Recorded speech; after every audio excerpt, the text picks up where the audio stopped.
Joe, a residential school survivor, has heard in the news that there's been a decision about IAP and ADR records. In Joe's meeting with Bob, his Resolution Health Support Program worker, RHSP, Joe decides to ask some questions to find out more. You know, Bob, I keep hearing about my records, my choice. I have some questions about my IAP records, and actually, I was in the ADR first, so I think I have some ADR records too. I might be able to answer your questions. What can I help you with?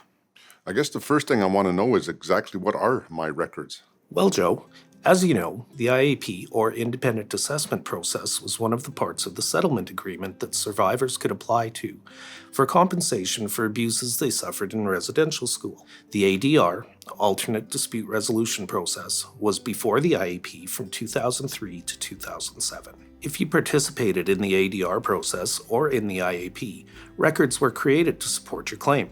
The records you're hearing about for both processes are your IAP and ADR application, the printed record of your testimony, also called the transcript, the voice recording of your testimony, and the decision on your claim. In your case, that would be the decision from your IAP claim since you switched from the ADR to the IAP. Okay, then where are my records now?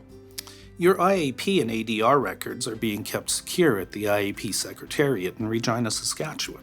But there were also other records used in my hearing. What's happened to them? The IAP Secretariat is required to automatically destroy other records that were used in deciding your claim, such as your medical and employment records, after the end of your claim. What about other people involved with my claim?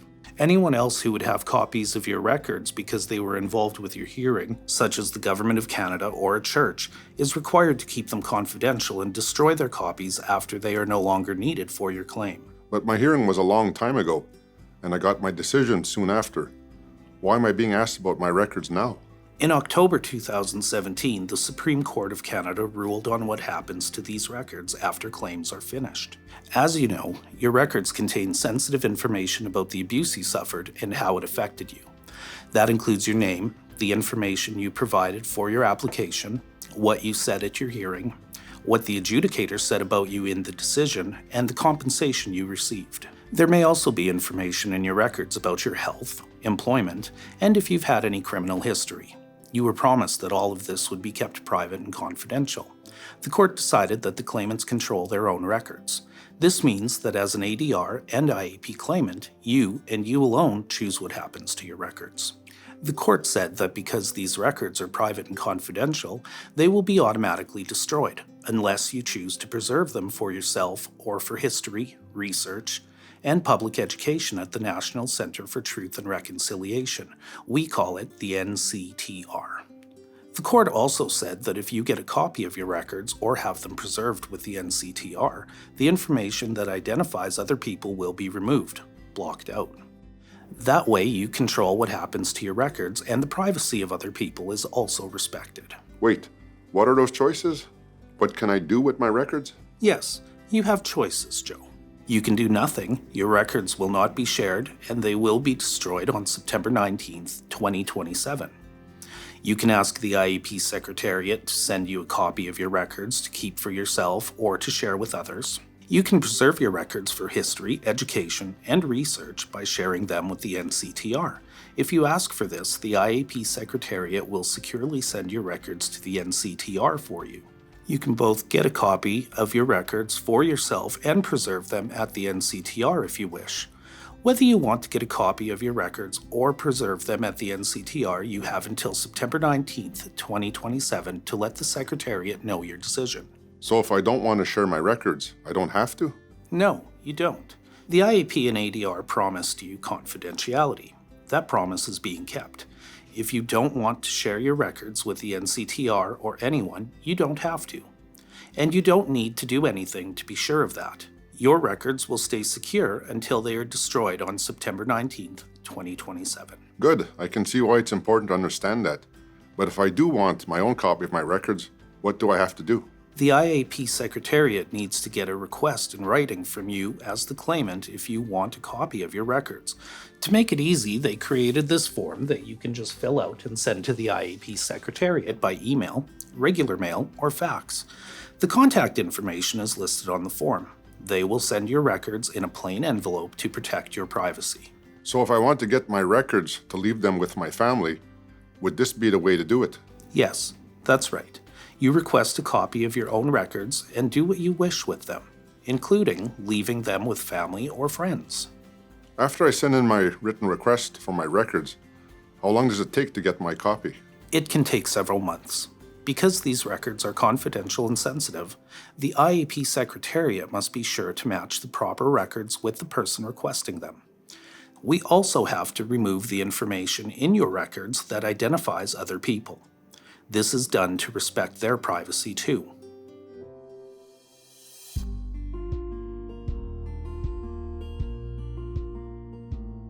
Ah, so that's if I want my own copy of my records. Can you tell me more about sharing my records with the National Center for Truth and Reconciliation? You called it the NCTR? Certainly. Let me just grab a copy of the consent form for that. What's all this information on the form? Actually, the information in this consent form is really important because if you do decide to preserve your records at the NCTR, the consent form is your agreement with the NCTR for that. Remember, though, that the records are yours and you are free to share them or not. The consent form is 7 pages long. It explains what your records are and what sharing them with the NCTR means. If you decide to sign the consent form, the IAP Secretariat takes care of sending your records to the NCTR. We have already gone through quite a bit of the information in the consent form. Look, for example, page 1 gives a simple explanation of the IAP and ADR and says that the consent form is for people who had IAP or ADR claims. It explains the choices for your records that we have just discussed, and that those choices are yours and yours alone. Page 2 describes the records the IAP Secretariat is keeping.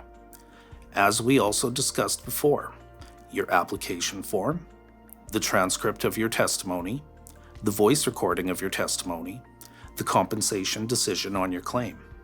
Yeah, well, I know I must have some records. Page 2 explains that there is a separate form if you want to get a copy of your records for yourself. It tells you about the court's decision that because your IAP and ADR records are private and confidential, they will be automatically destroyed unless you choose to preserve them for yourself or with the NCTR. That sounds important to know if I'm interested in sharing my records with them. Yes, it is. Let's talk about the NCTR. The settlement agreement that settled the legal claims of residential school survivors created both the IAP and the Truth and Reconciliation Commission, which you probably know as the TRC, and it created the NCTR to hold the records and statements about the residential schools that the TRC gathered. The NCTR will also hold the IAP and ADR records that claimants choose to share with it. That's what the consent form is about. So what does the NCTR do? The NCTR is hosted by the University of Manitoba in Winnipeg. It is a place of learning and dialogue to preserve the history and legacy of residential schools, ensure those memories are never forgotten, honor survivors, communities, and others affected by the residential school system, promote research into the residential school system and its effects, and foster truth, reconciliation, and healing across Canada. The NCTR does these things by allowing the public, researchers, educators, survivors, and their family to study and learn from its collection of records. The NCTR works in other ways too, such as by welcoming visitors to tour its gallery and holding public education and community engagement sessions. The NCTR does some of its work through a network of partner universities, colleges, and other organizations. I see. Can you tell me who is in charge of the NCTR? Good question. The NCTR is guided by a governing circle. Survivors or their families or descendants, the University of Manitoba, and other partner organizations are all represented on the governing circle. Most of the members of the governing circle are Indigenous. The NCTR also gets advice from a survivors circle to ensure that the voices of survivors remain central to its work. The University of Manitoba's security systems and rules for research involving sensitive, private information apply to the NCTR's collection of records. So what happens to my IAP and ADR records if I decide to share them with the NCTR? The NCTR is committed to the respectful and dignified use of all records in its care, and to doing no harm to survivors, communities, and others affected by the residential school system. The NCTR will share its collection of TRC records with researchers, families, and the public over time, and depending on how sensitive they are. Some records will not be shared for many years. The rules are a little different for IAP and ADR records. Who the NCTR shares those records with will depend on whether a claimant decides they want restricted access or open access for their records. Page 3 of the consent form explains more about those two options. Before we get into the details of those options, can you tell me, if I want to learn more about the NCTR and maybe talk with someone there, how can I do that? Of course.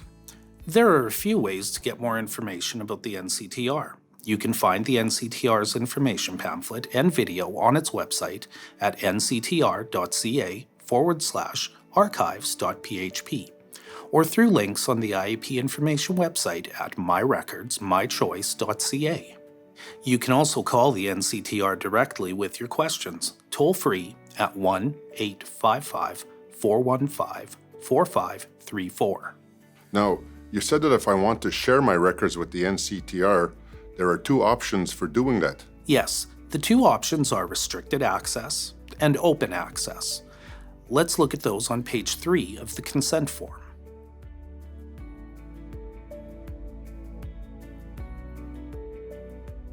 That looks complicated.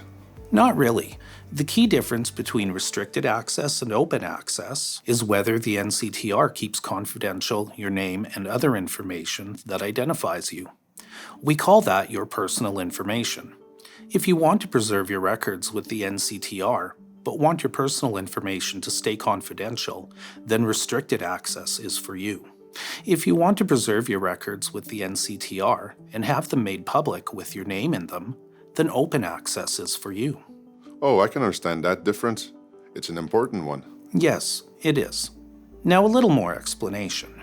For restricted access, the NCTR may allow authorized researchers to see and use your records for their work.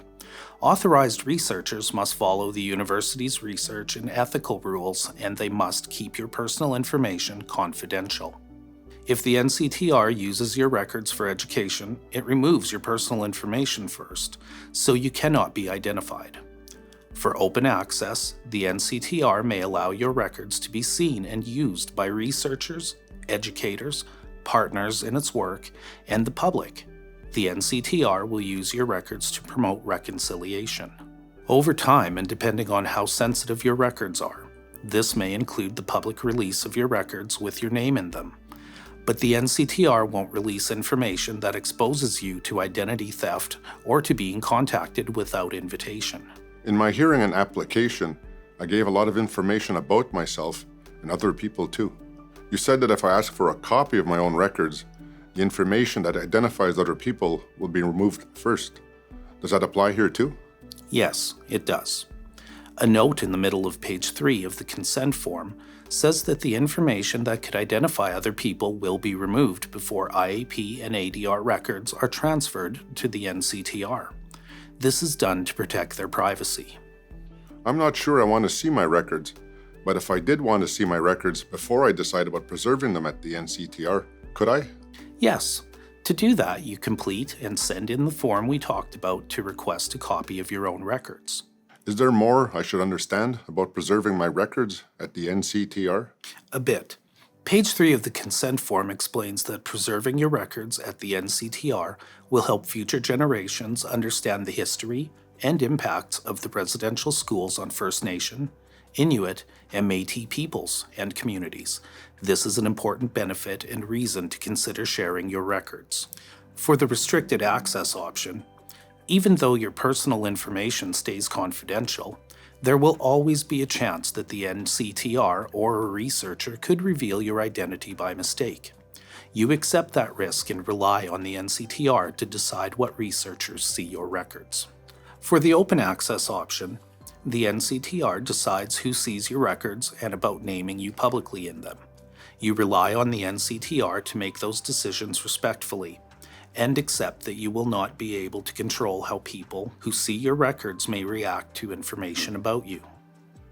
The NCTR has systems and staff to keep its record collection secure. If you share your records with the NCTR, you accept that there still will always be a chance of unauthorized release of your records. Remind me, how long do I have to make up my mind about this? You can complete and send in the consent form at any time until September 19th, 2027. If you become unwell and unable to make decisions for yourself, or you pass away, and you have not consented to sharing your records with the NCTR, no one else can do that for you. Your records will be automatically destroyed on September 19th, 2027. What if I choose one thing and then change my mind? I wondered about that too. Page 4 of the consent form talks about that. If you decide to preserve your records at the NCTR, you can change your mind later. You can change between restricted access and open access, or you can remove your records from the NCTR altogether. But remember, if you choose open access and then change or withdraw your consent, your records naming you may have already been made public. If that has happened, your records can be removed from the NCTR's collection so that no one else can see them through the NCTR. But the NCTR can't control what happens to information that has already been released to the public. Wow, this seems more like a fact sheet than a consent form. Yes, there's a lot of information right in the consent form. Page 4 also explains that the consent form is an agreement between you and the NCTR that is governed by Manitoba laws and a court order. What matters here is the agreement and the access option you choose control how your records are preserved. The agreement is permanent. So, for example, if you choose restricted access, your records will stay that way, unless you change your mind and withdraw your records or choose a different access option for them. And when you pass away, the access option you chose will continue for your records. Now let's go to the page for giving your consent. On page 6, you are asked to sign your consent to 4 statements. First, it says that you have read the consent form or somebody has read it to you. Second, it says that you do not have to sign the form.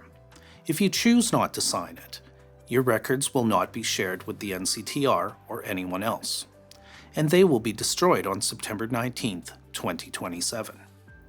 This reminds you that if you don't want to share your records, you don't have to, and you don't need to do anything to be sure of that. The third statement is the place to choose the records you want to preserve with the NCTR. Then, for each record you want to preserve, you choose either restricted access or open access. Can you help me understand that third statement with the checkboxes? The consent form lets you make decisions that you are comfortable with.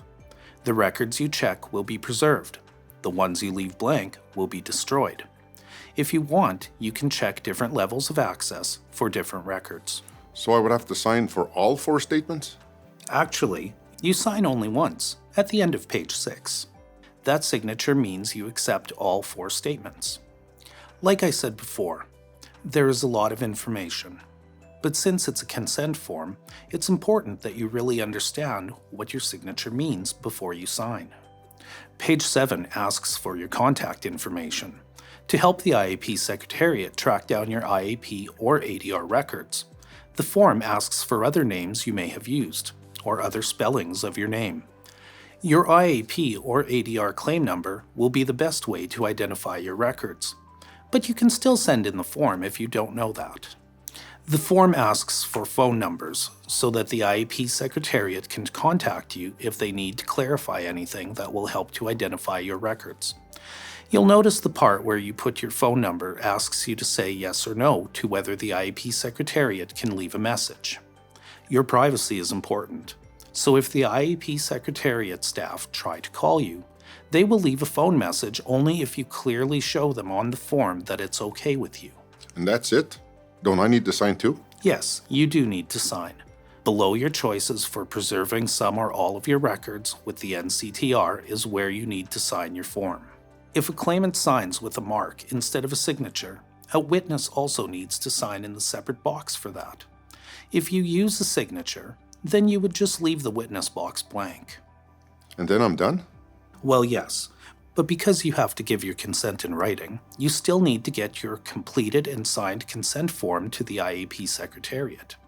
You can do that by regular mail, by email, or by fax. Thank you so much for taking the time to have this conversation. Now I have a lot of information to consider before I make my choice about my records, and I'm glad to know there's a lot of support out there if I have other questions.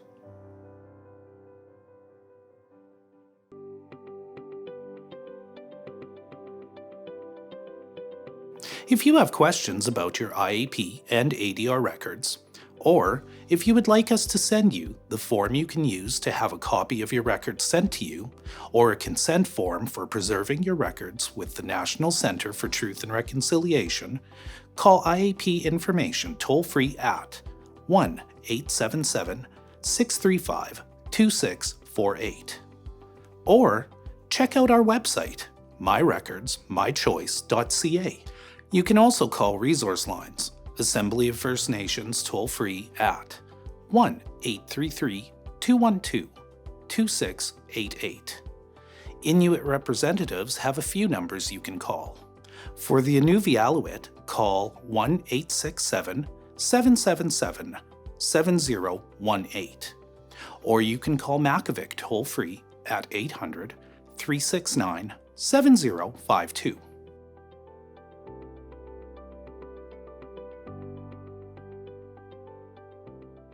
And remember that Resolution Health Support Program workers can also answer your questions and assist you with completing your forms.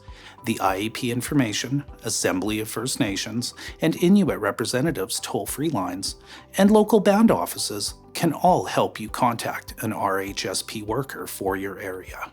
For more information about the National Centre for Truth and Reconciliation, call the NCTR toll-free at 1-855-415-4534, or go to the NCTR's website at nctr.ca/archives.php. If you are experiencing pain or distress as a result of your residential school experiences, please call the toll-free 24-hour crisis line at 1-866-925-4419.